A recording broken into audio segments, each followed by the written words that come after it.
4 December সন্ধ্যায় Lions club of Kolkata ম্যাগনেটসের উদ্যোগে নন্দন ক্যাম্পাসে অবনীন্দ্র সভাঘরে আয়োজিত হল উৎকর্ষ সম্মান।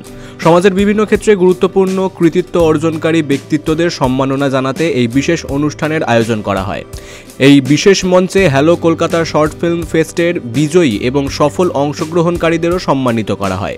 এর মাধ্যমে স্বীকৃতি ও শিল্পকলার ক্ষেত্রে প্রতিভাবানদেরও স্বীকৃতি জানানো হয়। I'm not an advocate actually. I work with a corporate, so I have a 9 to 5 job. So and rest of the time I have for myself, and I do the healing not as a professional but as a hobby. I feel like helping people, so it's not my profession. So I don't have a fixed time for healing. So wherever I feel the need, I go and help people.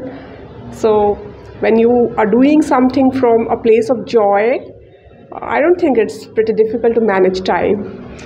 So yeah, I do it from a place of joy and kindness. অনুষ্ঠানটি সফলভাবে সম্পন্ন হয় এবং উপস্থিত সকলেই এই উদ্যোগের প্রশংসা করেন। কলকাতা থেকে অমিতাভ চক্রবর্তীর রিপোর্ট, বিগ নিউজ বাংলা।